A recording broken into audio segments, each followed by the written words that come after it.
తిరుమలగిరులు భక్తజన సంద్రంగా మారాయి. రేపు ముక్కోటి ఏకాదశి కావడంతో స్వామివారి దర్శనానికి భక్తులు పోటెత్తారు. భక్తులకు ఇబ్బంది కలగకుండా టీటీడీ అన్ని ఏర్పాట్లు పూర్తి చేసింది. క్యూ లైన్లో ఉన్న భక్తులకు రాత్రికి దర్శనం లభించే అవకాశం ఉంది.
అర్ధరాత్రి 12 గంటల తర్వాత శ్రీవారి ఆలయంలో వైకుంఠ ద్వార దర్శనం ప్రారంభం కాబోతుంది.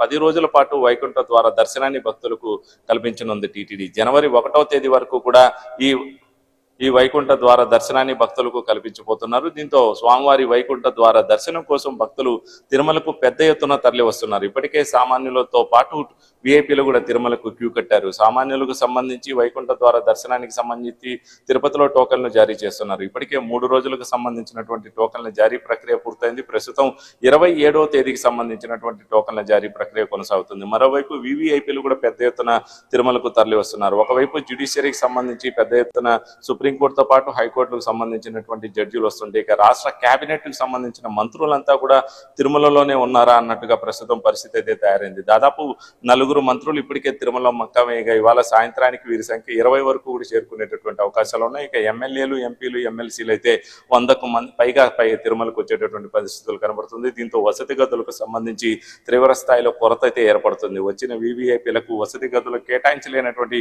పరిస్థితులు అయితే టీటీడీ అధికారులు ఉన్నారు. ఇదే వారికి పెద్ద సమస్యగా కూడా ప్రస్తుతం మారిందని చెప్పుకోవచ్చు.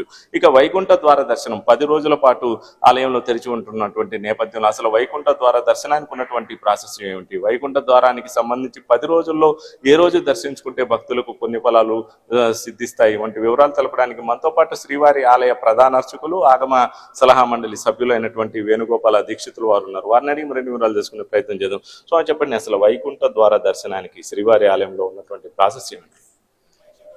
ఓం నమో వెంకటేశాయ.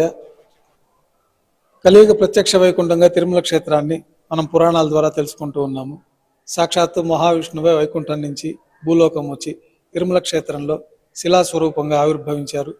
తర్వాత స్వామివారికి దశల వారీగా శ్రీవారి ప్రస్తుతం మనమున్న చూస్తున్న ఆలయ నిర్మాణం జరిగినట్లు మనకు తెలుస్తూ ఉన్నది. ముఖ్యంగా ఈ వైకుంఠ ద్వార దర్శనం అనేది మనకి విష్ణు చిత్తులు వారు ఈ వైకుంఠ ఏకాదశి పర్వదినాన ఉత్తర ద్వార దర్శనం ద్వారా స్వామిని దర్శించుకొని మోక్షాన్ని పొందారని, ఆ యొక్క సాంప్రదాయాన్ని అనుసరించి వైష్ణవ దేవాలయాల్లో అంతా ఈ వైకుంఠ ఏకాదశి పర్వదినం రోజున ఉత్తర ద్వార దర్శనం అనేసి ఈ యొక్క వైకుంఠ ద్వార ప్రదక్షిణ మార్గాన్ని భక్తులందరూ కూడా ఎంతో విశ్వాసంతో ప్రదక్షిణం చేసుకుంటూ ఉంటారు.